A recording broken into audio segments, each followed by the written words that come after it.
and they all had, all the Stray Cats had cool tattoos. Yep. And, I looked at my dad and I said, you know what, someday I'm getting that Stray Cats logo tattooed on me at like the age of 5 or 6.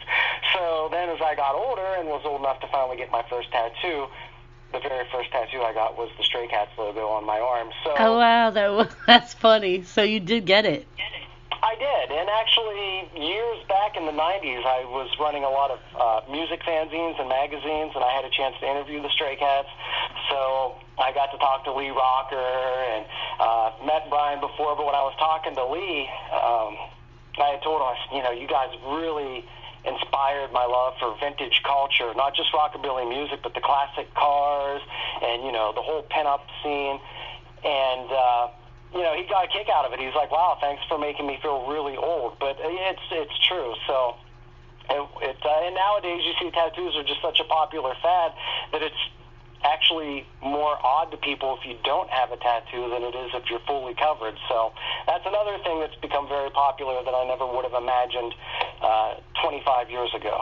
Right, and saturated. But the thing I hate too is I have a couple, and they have to be, for me, they have to be different. Like, I don't want a butterfly or something that somebody, you know what I mean, that's so general. I have to have, so of course, mine are totally different. And if it is something that might be like, I don't know, like a mermaid or something, I would have to do it so different so it doesn't look like any other mermaid. Right. Because like I can't have that. I have to be unique. I can't have what somebody else has. I don't like when people, I want a butterfly. I'm like, why do you want a butterfly? Like there must be thousands of butterflies out there. Right. But that's up to them. But so that I noticed that with the whole tattoo. That's funny you said Stray Cats, because I remember them too, and I didn't realize that's what they were classified under, was rockabilly. I never knew. I never even heard of that expression. So you just taught me something today. Oh, rockabilly, got Elvis Presley, Carl Perkins, you got a lot of greats. Johnny Cash. Oh, wow. See, I didn't even know. Now, see, being in the corporate world, we were taught that was Elvis Presley was rock, okay? Well, rockabilly is rock and roll. I mean, right. The first carnation of rock and roll, Johnny Cash was country, though. He was on the country. Well, not necessarily. I know. Rockabilly to him as well. So in his later years, he got to be a lot more standardized of what we would consider nowadays classic, but he actually got his start on Sun Records like Elvis Presley and Carl Perkins, and Jerry Lewis was another great. Mm-hmm. Lee Lewis.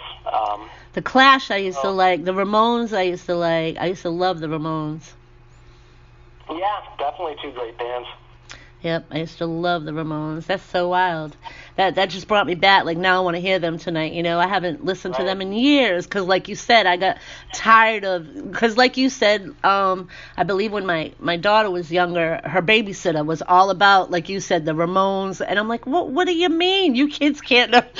So I was just like, everywhere you went, like her whole group, they were all into the Ramones, the Clash. And I'm like, wait a minute, no, this is what. Like, what are you talking about? How do you all know about all this? So it just kind of. Other generations knowing of stuff. It's just nowadays, the fact that you can buy a Clash or a Ramones T-shirt at Walmart. That's what upsets me. Yeah. Or the fact that like Hot Topics, which I think is just such a terrible store. It's like, back in the day. I would have people cross the street to walk on the other side from me. I was treated like a pariah because, I'm talking 25, 28 years ago, it wasn't popular to shave your head or to have tattoos or to wear your Doc Martens. So people either shouted, you're a Nazi, you're a fascist, this, that, or the other, and they would cross the street and walk. I remember one time a lady and her two kids came walking around the corner just as I was walking down, and she literally grabbed them by the arms and moved to the other side of the street because she didn't want them walking near me. Oh. And, it's just crazy how culture has changed and how it's evolved, because now, and when I used to dye my hair back in the day, where I come from, you couldn't walk into a store or a salon and buy blue hair dye. I actually remember my friend Kenny and we actually took tempera paint because we were art students, and we took tempera paint and we painted our hair so that our hair could be a different color. which was a terrible thing to do because all of our hair got completely brittle and fell out. Right, I was there just was gonna no say. Hot Topic to go to, or no Spencer's Gifts to go and buy your quote-unquote gothy apparel and get your, you know what I mean? You made your own. You made your own, exactly. Yeah. And, that's how I, self-taught myself how to silk screen and made T-shirts that I wanted that I couldn't find anywhere else. And nowadays, kids just go to and that's what bothers me. So it's not the fact that, there might be some kids out there that are listening to stuff that I do. That's cool, but once you're able to go into a store like Hot Topic and buy a friggin' Misfits Christmas ornament, like seriously, or Ramones bobblehead, it's Spencer's or Hot Topic. Like, it's ridiculous. Like, that's when I'm like, enough is enough. Yeah. It's like with the zombie films and, Walmart carrying a whole section of zombie items. It's ridiculous. Yeah, I don't even go into Walmart, so I just... I can't tell you either the last time and everybody's like, oh, what, is it too cheap? And it's got nothing to do with that. That's my own thing with Walmart. I'm not a Walmart person. I'm not a people person, so I prefer to shop all online. Yeah, that could be it, too. I'm just not I love people, like, I love doing interviews, and I love interacting with people. I'm just not... I don't know. You're selective. Yeah, I'm very selective who I want to deal with. And that's why when I'm in public, I can't. I'm not afforded the luxury of only getting to see the people I want to see. It's a bunch of rude strangers, so I prefer to stay at home and shop online. But a friend of mine, when I was visiting him, he was like, "Oh, you like my new zombie oven mitts? I got them at Walmart." And I'm just like, my mind's blown. I'm like, seriously, this is absurd. So, yeah, I'm aware of what's going on out there, which is probably why I stay inside. Yeah, I can hear it just in your language. I love your intelligence. See, that's what I need. I need that intelligence. So I want to do like speeches and things, and it's like I need to get my level of speech better, and I've been working on that the last couple of years. But the other thing is too, I noticed, like, not just the thing you brought up, that bone art, okay? That, I ain't gonna tell you, that totally rocked my mind. I was like, oh, bone art? What is that? And I had to start researching it, like you said, and I didn't realize there's a lot of people that love that. Yeah, there's a huge underground demand for bone art, which 10, 15 years ago I thought I was a weirdo, and you find out there's a whole subculture of people who enjoy the same thing. So it's great. I really don't know where my love for it. I've always decorated, like I said, for Halloween all year around. And I remember I'd buy some dry specimens. And, right now, looking in my living room, I have several bats that are framed, dried bats, and a couple hanging bats, and an octopus, and a squid, and a seahorse all mounted on my wall. But I've just always been into, decorating with, even when I was a teenager, if I found, a skeleton laying along the side of the railroad tracks of like a raccoon or raccoon skull or rib, I would take them home, and put them on my dresser. And then several years back, I decided, I'll just start putting art together and making art, because that way the animal lives on in a sense. Right. It just didn't die, and it's laying there. We don't go out. Obviously, I'm not a hunter. I'm a huge animal lover, so everything that I use for my bone art are all bones that were acquired just from walking through the woods or finding, them wherever. I would never harm an animal. But I thought, to turn these bones into art is giving that animal new life. It is. I've had a seahorse, and it's driving me crazy because usually I have it right near me.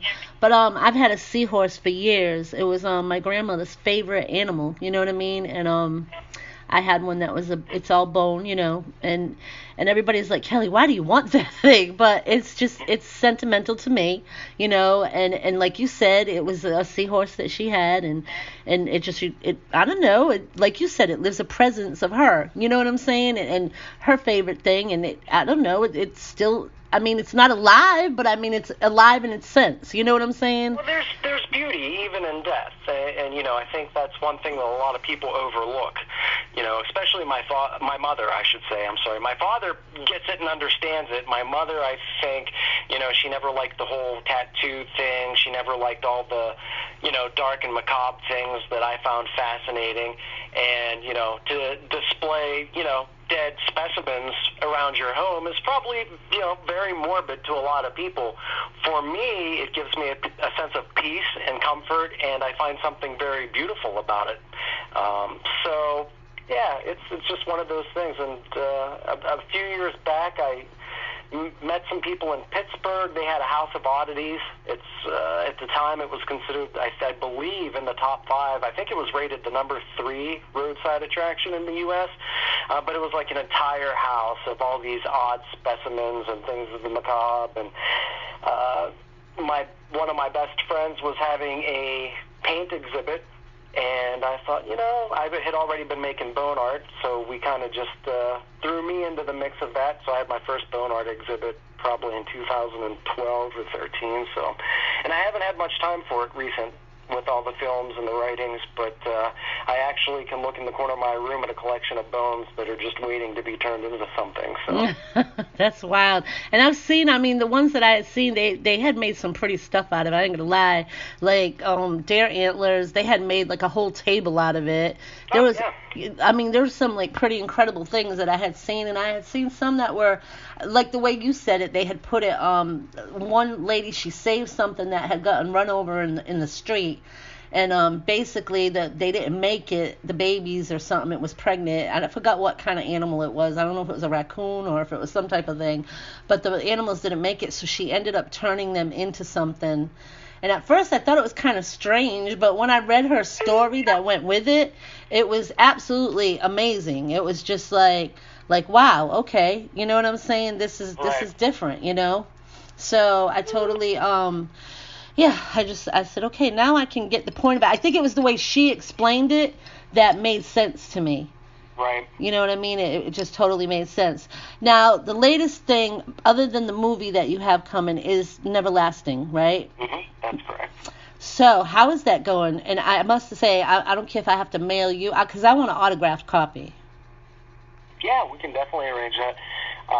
But yes, I'm sorry, what was your question with Neverlasting? How are you doing with that? Like, I know it's already out and you can get it at Barnes and Noble and Amazon. And are you gonna maybe perhaps do a movie to match the book? Or because I get a feel for if you looked at Disney, which I'm not, I can't. I'm not even gonna bring up this movie. You're probably gonna be like, really, Kelly? But kids. I happen to like a lot of Disney. Oh, I love Disney, but this one movie I hate. And maybe because everybody just went crazy about it, because there's not a Disney movie I really hate except this one. Frozen. I don't know if are familiar with it. I know of it. I've never watched it though. Yeah, that's the only one I dislike. I love Disney. I can watch Disney all day.